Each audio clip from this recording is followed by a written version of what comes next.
Nahmaduhu wa nusalli ala Rasulil Kareem. Amma ba'd. Assalamu alaikum wa rahmatullahi wa barakatuh. He is Muhammad Ahmad Al-Mahi, the abolisher, the one who abolishes, erases, removes polytheism, disbelief in Allah subhanahu wa ta'ala. He is Al-Aqib, the ultimate, after whom there will be no prophet, there will be no messenger. He is Al-Hashir, the gatherer, the one at whose feet the whole of mankind will gather. He is Al-Muqaffi, the tracker. He is Nabi al-Rahmah, the prophet of mercy. He is Nabi al-Tawbah, the prophet of repentance. He is Nabi al-Malhama, the prophet of fierce battle and war. He is Taha. He is Yasin. He is Abdullah, the servant of Allah. He is Al-Fatih, and he is Khatamun Nabiyyin, the seal of the prophets. Welcome to another episode of Siratu Khatamun Nabiyyin. As I finish there, the seal of the prophets, the last of all prophets, none other than Prophet Muhammad sallallahu alaihi wasallam. I shared with you a number of names and titles that he is known by, and it was on that particular part that we stopped the last episode, so it seemed appropriate to start from that point and get another opportunity to hear those great names and what they stand for and the role that he has played and the role he will play, because Rasulullah sallallahu alaihi wasallam will play a role again after we leave this temporary abode and we enter into our permanent abode. Then we will all see Prophet Muhammad sallallahu alaihi wasallam like those who saw him whilst they were alive. He has other names as well. These aren't the only names. Some people have added from the Quran itself that Allah subhanahu wa ta'ala has referred to him as Rasul, which is messenger. He's been referred to as Nabi, a prophet. Ummi, unlettered. Shahid, the one who gives witness. Mubashir, somebody who brings glad tidings, somebody who brings good news. Nadhir, an admonisher, a warner. Da'i ilallah bi'idhnihi, one who calls to Allah subhanahu wa ta'ala by the permission of Allah subhanahu wa ta'ala. Because, I don't know, I just want to make a couple of points. Is sometimes we think when we do good work, when we do da'wah to Allah subhanahu wa ta'ala, when we do anything really, whether it's teaching or writing or speaking, and we're calling people towards good and we're calling people towards Islam, we seem to get a little bit kind of excited by it and feel that it is us who's doing that. We initiated this. We were the ones who studied. We were the ones who did this. But if you look at the way he's been mentioned here, da'i ilallahi bi'idhnihi, because nobody can do anything without the permission of Allah subhanahu wa ta'ala. So it is Allah subhanahu wa ta'ala being good to you in using you for his work. He is Siraj Munir. Siraj Munir, yani the illuminating lamp, the bright lamp. He is Raufur Rahim, is kind and compassionate. And he is Mudhakkir, a reminder. When people look at him and when people hear of him, when people read about him, what does it do? It reminds them of the promise that they made to Allah subhanahu wa ta'ala, the belief that they would have in him and how they would act upon him. And of course, he is a mercy and a blessing and a guide. And we will talk also further on when we, I guess, reach the near end of our long journey. May Allah subhanahu wa ta'ala give us both the tawfiq and the life to A, be able to share it with you, and B, listen to it. For it is a long journey. It has taken us, several hours to reach this point. How many more hours and days will it take us to reach the point where we would have completed the Siratu Khatamun Nabiyyin? So I ask Allah subhanahu wa ta'ala to A, give us the ability, and B, give us the length of life to be able to enjoy this. Ameen. And others have attached more names to it. Some have gone as far as saying that they could get up to 1,000 names for Prophet Muhammad sallallahu alaihi wasallam.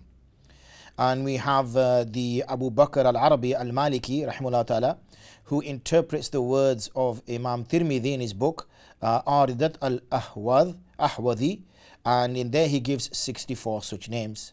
But let's get back to where and how he got there. Now, we've already mentioned a little bit about his parents, but it seems a point to just go back at that stage and just sort of revisit things. And in a way, it acts as a bit of a revision for us and a summary of what we've already shared with you. He was the son of Abdullah, as we already know, and he was the youngest son of his father, Abdul Muttalib. And Abdullah, if you remember, he was the one that would be sacrificed, and 100 camels were given in exchange as a ransom, arguably, for him, and they were slaughtered in order for him to be freed. Abdullah was considered as a very handsome man amongst the Quraysh. He had brothers, and we know he was one of 10. So there was Al-Harith, Az-Zubair, Hamza, and Hamza obviously, radiyallahu anhu, we will know, Darar, Abu Talib, whose name was given as Abdul Manaf, Abu Lubab, and his name was given as Abdul Uzza, Al-Muqawwim, and also there was Abdul Ka'ba. So Al-Muqawwim's name is given as Abdul Ka'ba. And then there was Hajjal, and his name is being given as Al-Mughira. Al-Ghaydaq was Nawfal. And these were the individuals that we have, and these were his paternal uncles of Prophet Muhammad sallallahu alaihi wasallam. He had a number of aunts, 6 in particular: Arwa, Barra, Umayma, Safiya, Atika, and Hakim. And she was also referred to as Bayda, the white. She was sort of very light skinned, so she was called the white woman. These were all the children of Abdul Muttalib, and his name was given as Shayba, as we've already mentioned before. And the reason why he was given the name of Shayba is because he either had grey hair before his time, or he was praised for his generosity. And Abdul Muttalib became known as Abdul Muttalib, the slave of Muttalib. Now, where did he take such a title as the slave of Muttalib? How did that come about?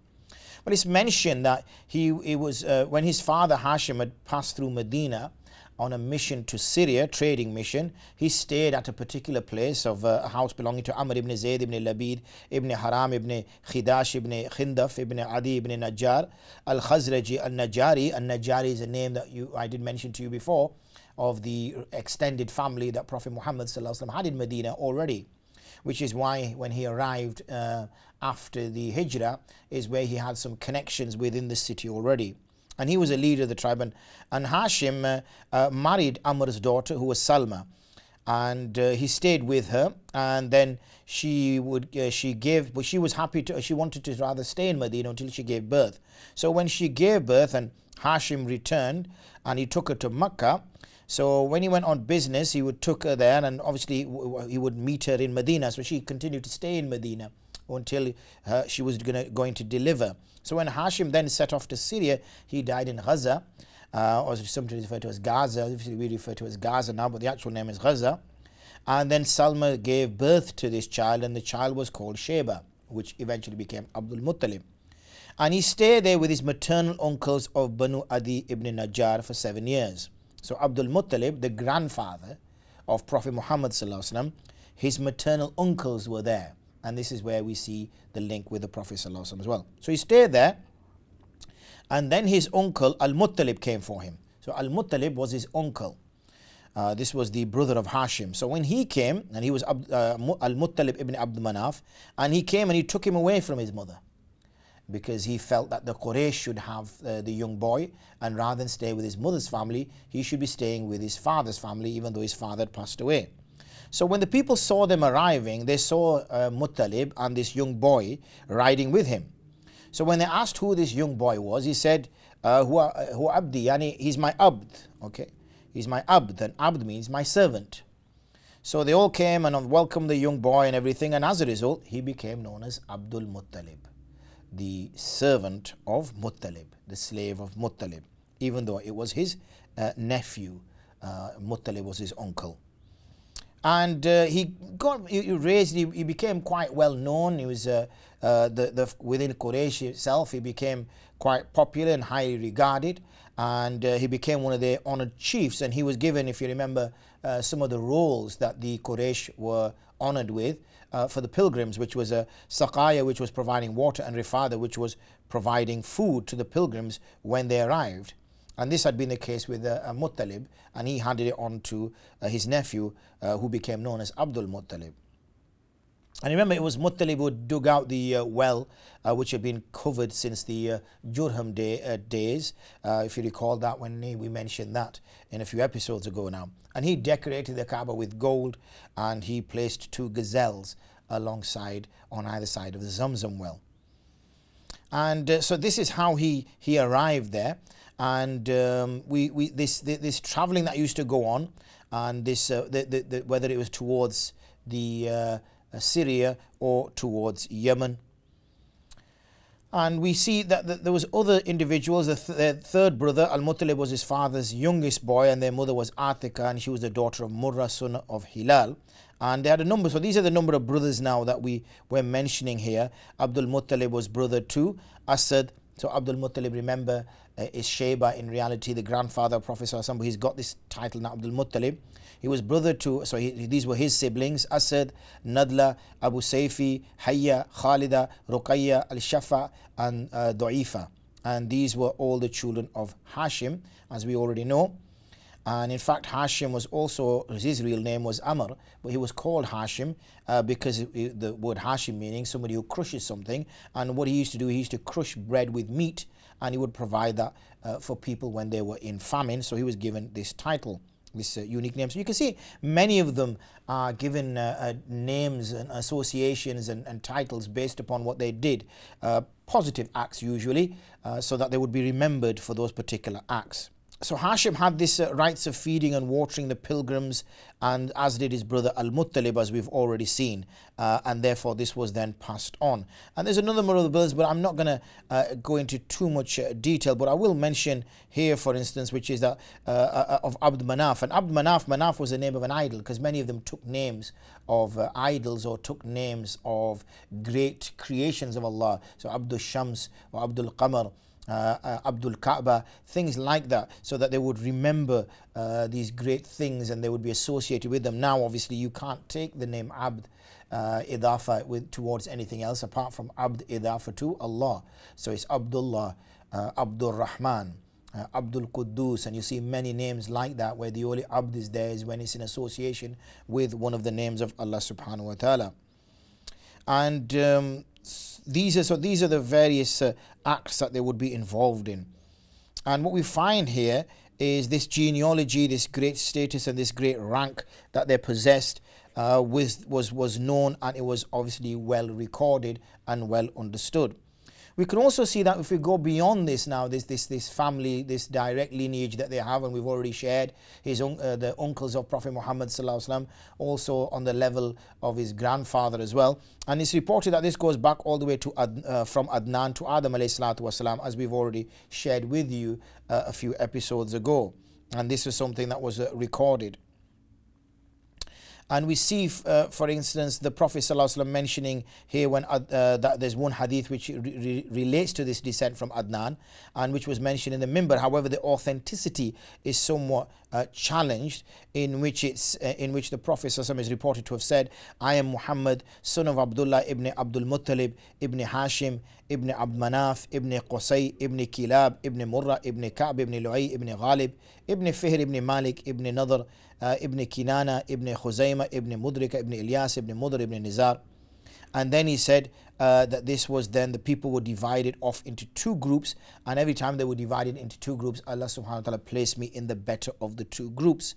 And I was born from two parents, and they were not tainted in any illicit acts before even Islam, the advent of Islam.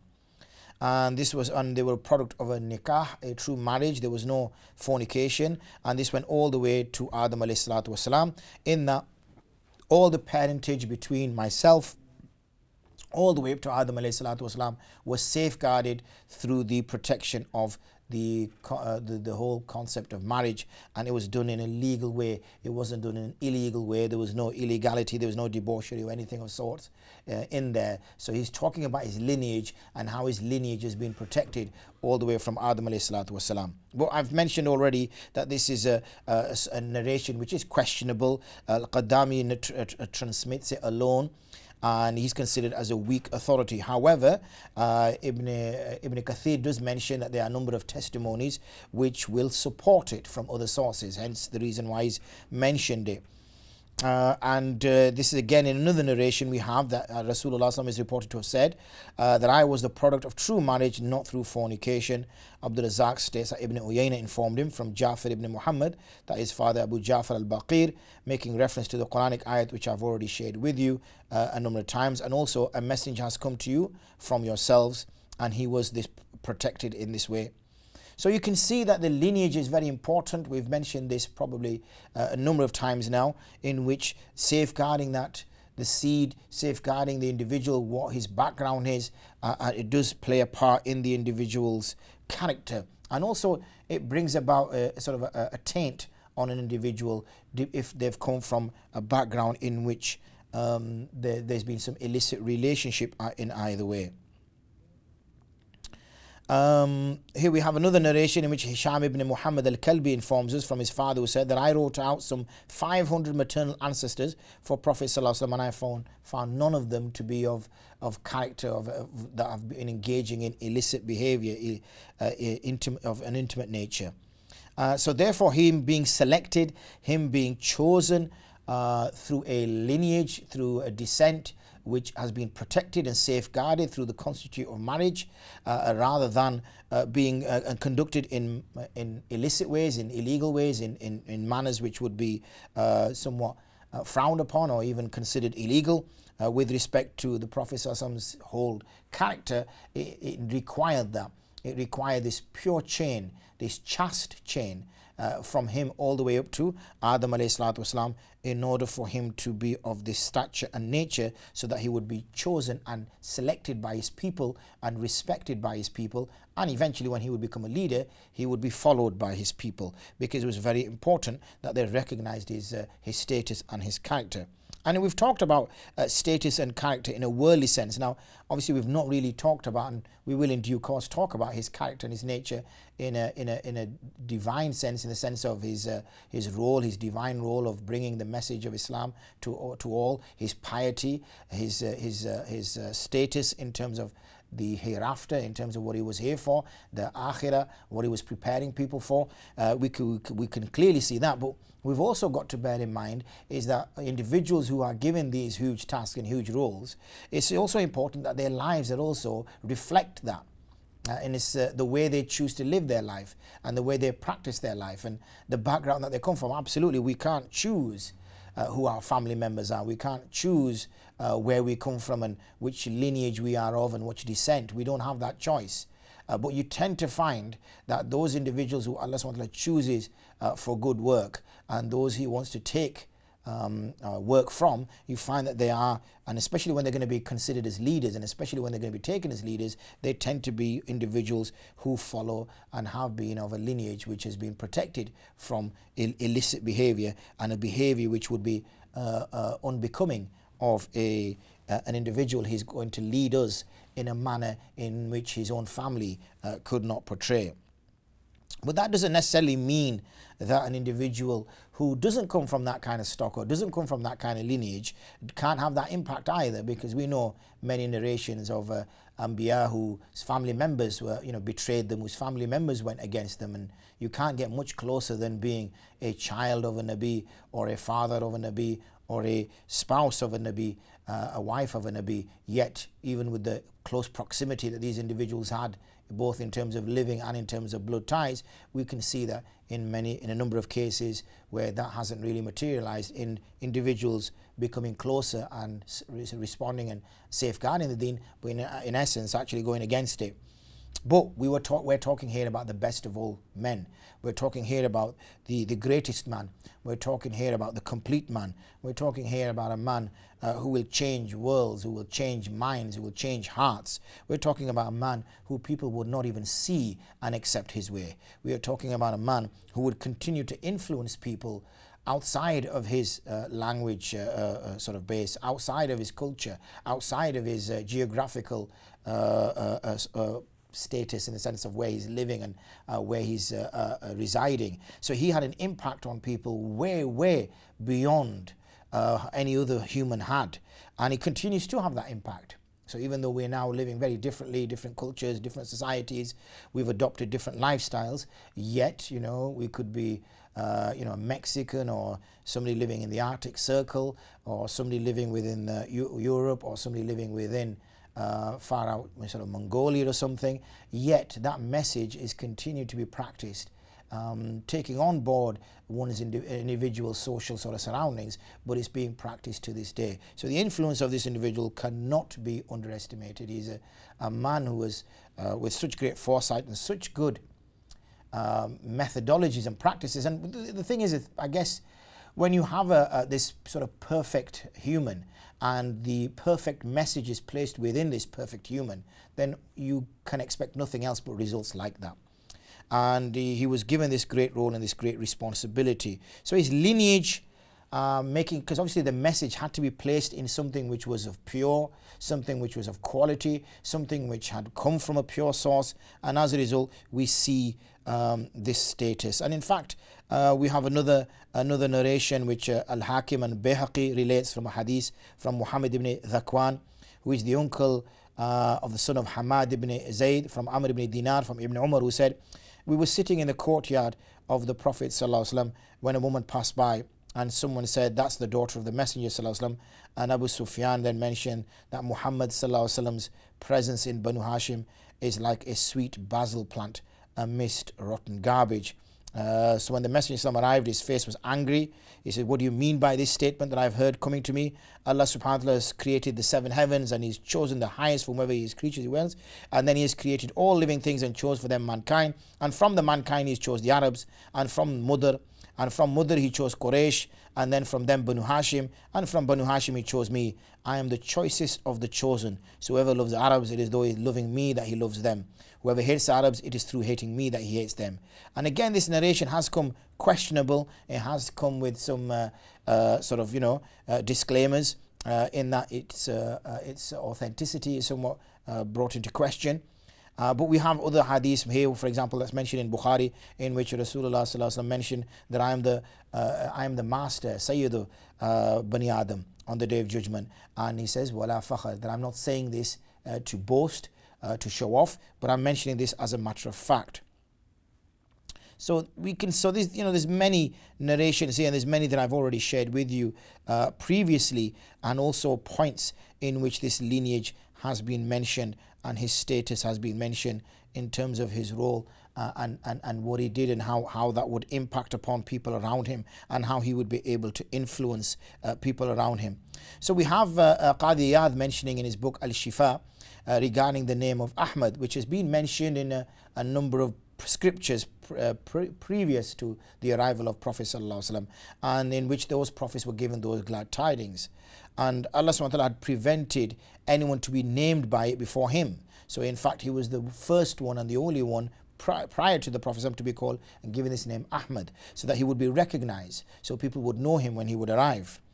And similarly, we find that the name Muhammad, none of the Arabs or any of the people had named it until after his birth, and the news of the Prophet, the name spread. So we find here, obviously, that the name Muhammad is also unique. So these are unique names, and if you look at them, they're both based upon the same root letters of Ha, Mim and Dal. And those who've studied Arabic will know that the word Hamd means to praise, or being praised, or praiseworthy, or praising, depending on which form it comes in, which Sera, which sort of word construct it comes in. And Muhammad here is somebody, with the fact that there's Mushadda there, is somebody who is highly praised. And Ahmad is also meaning one who is praised. So he's got a huge title, and therefore when people got word of this, that there would be a boy born, and he would be given the name Muhammad, and he would become this new prophet, and this had already been prophesied, and we'd already seen it, even soothsayers were prophesizing it. Then you found a few people naming their boys Muhammad around that sort of time, hoping that it would be their son that would have this great honor and great title. But it's Allah subhanahu wa ta'ala who chooses who became the prophet, who would be the real Muhammad, if I can use that word, and obviously he had chosen it to be Muhammad ibn Abdullah ibn Abdul Muttalib. So this, we sort of realize the time is against us again, so I'm not going to really be able to go into much more. Just to sort of summarize really there, the kind of covering what we've covered today in today's episode is looking at his lineage being protected, from any illicit relationships, from any behavior which been unbecoming of such a great man as Prophet Muhammad sallallahu alaihi wasallam. And the reason is also is that people, when you're sending the message to them, and we always get critics, don't we? We always get individuals who don't necessarily accept what we're bringing them, and what they will try to do then in order to challenge the message. If the message can't be challenged, then the messenger is challenged. Ad hominem type of approach, where one doesn't attack the actual message because the message is flawless, the message is faultless, and it's difficult to challenge it rationally or in any other way. So what we then do is we personalize our arguments and our debates and challenge the person. Now, if Rasulullah was bringing the greatest message ever, he was bringing a message which no one had, they had heard in bits, but not in the perfect form he'd brought it. So they would then start challenging, oh, he's a son of so-and-so anyway, why are we listening to him? Or his grandfather did X, or his great-grandfather did Y. And as a result, his message would not be accepted. But he'd been protected from that, so that he wouldn't be, on the face of it, attacked based on his lineage. And similarly, he was protected in the name and everything he was granted. So we're going to have to stop it there. Next episode, inshallah ta'ala, what we will do is actually discuss the birth of the Messenger sallallahu alaihi wasallam, and take it from there. I hope you can join me again for another episode of Siratu Khatam al-Nabiyyin wa akhiru da'wana and alhamdulillah rabbil alameen. Assalamu alaikum wa rahmatullahi wa barakatuh.